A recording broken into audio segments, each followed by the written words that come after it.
মাননীয় স্পিকার, আপনি লক্ষ্য করেছেন অন্য দাবির ক্ষেত্রে কিন্তু মাননীয় সংসদ সদস্যরা নিজেরাই আর্গুমেন্ট করেছেন। এই দাবির ক্ষেত্রে ওনারা কিন্তু পোশাক পরিহিত আইনজীবী হায়ার করে এনে উপস্থাপন করেছেন। আমি দেখেছি ব্যান্ড, ওনারা এখনো ব্যান্ড আছে, খেয়াল করেছি আমি। সুতরাং আমাকে একটু রয়েস হয়ে বুঝে শুনে উত্তর দিতে হবে মাননীয় স্পিকার।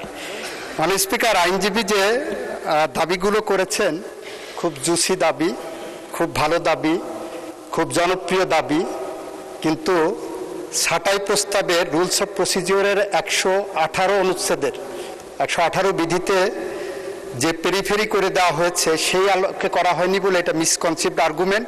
সুতরাং এই আর্গুমেন্ট আমি গ্রহণ করতে পারছি না মাননীয় স্পিকার।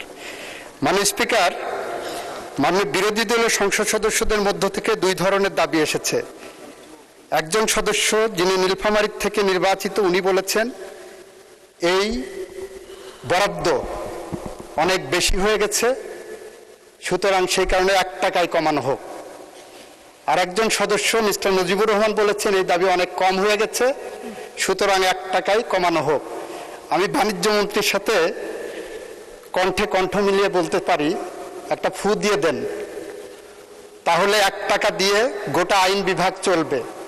অথবা বিকল্প হিসেবে বলতে পারি, 1 টাকা দিয়ে যদি আইন বিভাগ চালানোর জন্য বলা হয় তাহলে যেভাবে চলবে, তাহলে আমার বিচার বিভাগ দরকার নাই, আইন বিভাগ দরকার নাই, এটা একটা পুলিশি রাষ্ট্র হয়ে যাক।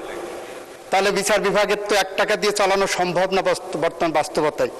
সেই প্রেক্ষাপটে মাননীয় স্পিকার 118 অনুচ্ছেদের 118 বিধির 5টা ডায়াগ্রাম করলে 5টা 118 বিধির ক অনুচ্ছেদে ডায়াগ্রাম করলে 5টা ইনগ্রিডিয়েন্টস পাওয়া যায়। তার একটা হলো আমরা যে কারণে যে নীতিতে এই প্রস্তাবনাটা করেছি, এই প্রস্তাবনাটা ওনারা মানতে চাচ্ছেন, এই নীতিটা ওনারা অনুমোদন করছেন না। দ্বিতীয়টা হলো নোটিশ প্রদানকারীকে সুস্পষ্ট ভাষায় নীতির সকল দিক আলোচনা করতে হবে। তৃতীয়ত হলো নির্দিষ্ট বিষয়ের মধ্যে সীমাবদ্ধ থাকতে হবে।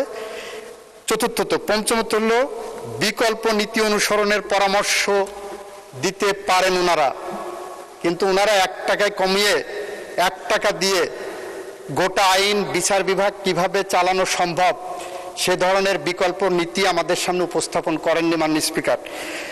সেটা যাই হোক মাননীয় স্পিকার, এই টাকাটা আমাদের বিচার বিভাগ চালানোর জন্য অপ্রতুল হলেও এই 2030-এর জুন পর্যন্ত এই টাকার বিকল্প আমাদের সামনে কোনো উপস্থাপনা আমাদের নাই বলে এটাকে অনুমোদন করার জন্য আমি আপনার মাধ্যমে সংসদের কাছে উপস্থাপন করছি এবং ছাঁটাই প্রস্তাবটি নাকচ করার জন্য আহ্বান জানাচ্ছি।